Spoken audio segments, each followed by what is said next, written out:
दोस्तों जय श्री राम। इस वीडियो में भरत और निषादराज गो मिलन, भरत जी और मुनि भारद्वाज मिलन की कहानी है। सुनो। सब श्रृंगारपुर के समीप जा पहुंचे। निषादराज ने सब समाचार सुने तो वह दुखी होकर हृदय में विचार करने लगा, क्या कारण है जो भरत वन को जा रहे हैं? कहीं वो श्री राम से युद्ध करने तो नहीं जा रहे हैं? फिर मन में विचार करते हैं कि भरत जी चाहते होंगे कि छोटे भाई लक्ष्मण सहित श्री राम को मारकर सुख से निष्कंटक राज्य करूंगा। ऐसा विचार कर गुह ने अपनी जाति वालों से कहा कि सब लोग सावधान हो जाओ, भरत से युद्ध में लड़कर मरने के लिए तैयार हो जाओ। युद्ध में मरण, फिर गंगा जी का तट, श्री राम जी का काम और क्षणभंगुर शरीर। भरत श्री राम जी के भाई और राजा और मैं नीच सेवक, बड़े भाग्य से ऐसी मृत्यु मिलती है।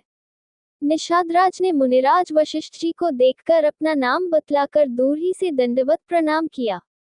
मुनीश्वर वशिष्ठ जी ने उसको राम का प्यारा जानकर आशीर्वाद दिया और भरत जी को समझाकर कहा, ये श्री राम का मित्र है। इतना सुनते ही भरत जी ने रथ त्याग दिया। वे रथ से उतरकर प्रेम में उमंगते हुए चले। निषादराज गुह ने भरत जी को दंडवत प्रणाम किया। दंडवत करते देखकर भरत जी ने उठाकर उसको छाती से लगा लिया। फिर इस गुह को तो स्वयं श्री रामचंद्र जी ने हृदय से लगा लिया और कुल समेत इसे जगत पावन बना दिया। राम सखा निषादराज से प्रेम के साथ मिलकर भरत जी ने कुशल, मंगल और क्षेम पूछी। भरत जी का शील और प्रेम देखकर निषाद प्रेम मुग्ध होकर देह की सुध भूल गया। फिर धीरज धरकर भरत जी के चरणों की वंदना करके प्रेम के साथ हाथ जोड़कर विनती करने लगा, हे प्रभु, कुशल के मूल आपके चरण कमलों के दर्शन कर मैंने तीनों कालों में अपना कुशल जान लिया। मैं कपटी, काय, कुबुद्धि और कुजाती हूँ और लोकवेद दोनों से सब प्रकार से बाहर हूँ। पर जब से श्री रामचंद्र जी ने मुझे अपनाया है, तभी से मैं विश्व का भूषण हो गया। अब भरत जी महाराज पूछते हैं कि आप मुझे उस जगह लेके जाओ जहां पर मेरे राम सोए थे, जहां पर मेरे प्रभु ने एक रात गुजारी थी। अब निषादराज भरत जी को उस जगह पर ले गए हैं। तो क्या देखते हैं कि जिन पत्तों पर, जिन तिनकों पर राम सोए थे, वहां तो मंदिर बन गया था। चारों ओर से उस स्थान को संरक्षित कर दिया था। कोई छुए ना, कोई छेड़े ना, वो स्थान वैसा का वैसा था। लोग वहां पर मस्तक टेक रहे थे। जब भरत जी ने उस स्थान को देखा तो साष्टांग प्रणाम किया और वे उस स्थान की परिक्रमा करके प्रणाम करते हैं। कहते हैं, यहाँ मेरे राम सोए हैं, तो ये स्थान मेरे लिए एक अयोध्या से कम नहीं है।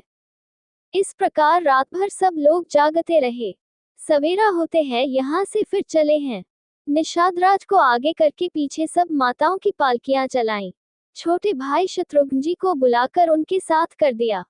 फिर ब्राह्मणों सहित गुरुजी ने गमन किया।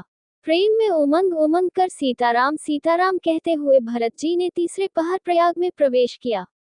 उनके चरणों में छाले कैसे चमकते हैं, जैसे कमल की कली पर ओस की बूंदें चमकती हों। भरत जी आज पैदल ही चलकर आए हैं। ये समाचार सुनकर सारा समाज दुखी हो गया। सब लोगों ने यहाँ पर स्नान किया है। भरत जी ने यहाँ अपने आप को कोसा है। भरत जी के मन में केवल यही बात है कि राम मेरे कारण वन में गए हैं। भरत जी कहते हैं, मुझे न अर्थ की रुचि है, न धर्म की, न काम की, और न मैं मोक्ष ही चाहता हूँ। जन्म जन्म में मेरा श्री राम जी के चरणों में प्रेम हो, बस यही वरदान मांगता हूँ, दूसरा कुछ नहीं। भरत जी के वचन सुनकर बीच त्रिवेणी में से सुंदर मंगल देने वाली कोमल वाणी हुई, हे तात भरत, तुम सब प्रकार से साधु हो।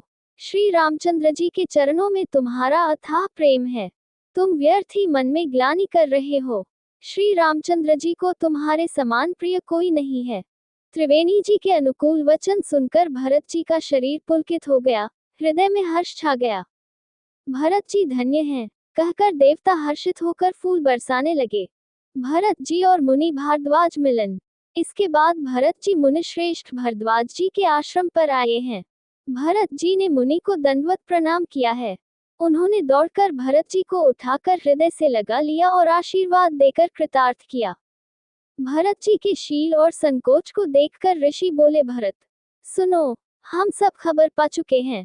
विधाता के कर्तव्य पर कुछ वश नहीं चलता। सारे अनर्थ की जड़ तो श्री रामचंद्र जी का वनगमन है, जिसे सुनकर समस्त संसार को पीड़ा हुई। हे भरत, सुनो, श्री रामचंद्र के मन में तुम्हारे समान प्रेम पात्र दूसरा कोई नहीं है। हे तात, तुम व्यर्थ ही हृदय में ग्लानि कर रहे हो। पारस पाकर भी तुम दरिद्रता से डर रहे हो।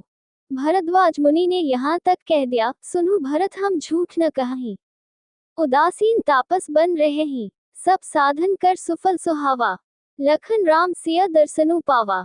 भरत, मैं आपसे झूठ नहीं कहूंगा। आज तक मैंने जीवन में जितनी भी साधना की उसका फल था राम, लक्ष्मण और जानकी जी का दर्शन पाना। और उनके दर्शनों का फल ये मिला कि मुझे आज तुम्हारा दर्शन हो गया। ते ही फल कर फलू दरस तुम्हारा, सहित प्रयाग सुभाग हमारा। यानी भगवान के दर्शन का फल है भरत जैसे महापुरुष का दर्शन। ये केवल भगवान के दर्शनों का फल है। अब भरत जी महाराज बोले हैं, हे गुरुदेव, यहाँ मुनियों का समाज है और फिर तीर्थराज है। अगर मैं कुछ भी असत्य कहूंगा तो आपसे छिपा नहीं रहेगा। मुझे माता कैकेयी की करनी का कुछ भी सोच नहीं है और न इस बात का दुख है कि जगत मुझे नीच समझेगा।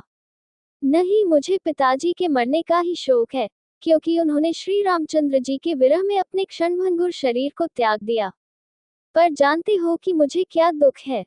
भरत जी कहते हैं, दुख है तो इस बात का है, श्री राम जी, लक्ष्मण जी और सीता जी पैरों में बिना जूती के मुनियों का वेश बनाए वन वन में फिरते हैं। वे वल्कल वस्त्र पहनते हैं, फलों का भोजन करते हैं, पृथ्वी पर कुश और पत्ते बिछाकर सोते हैं और वृक्षों के नीचे निवास करके नित्य सर्दी, गर्मी, वर्षा और हवा सहते हैं।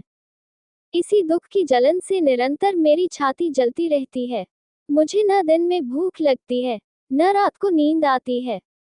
मैंने मन ही मन समस्त विश्व को खोज डाला, पर इस रोग की औषधि कहीं नहीं है। और जानते हो ये दुख कब मिटेगा? ये दुख तभी मिट सकता है जब श्री रामचंद्र जी वापस अयोध्या लौट आए, और तभी अयोध्या बस सकती है, दूसरे किसी उपाय से नहीं।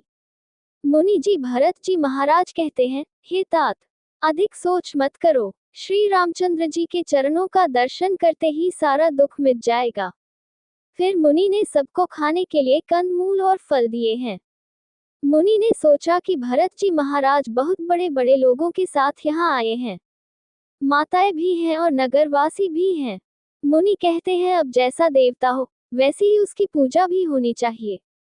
ये सुनकर रिद्धियां और निमादी सिद्धियां आ गई। हे गोसाई, जो आपकी आज्ञा हो सो हम करें।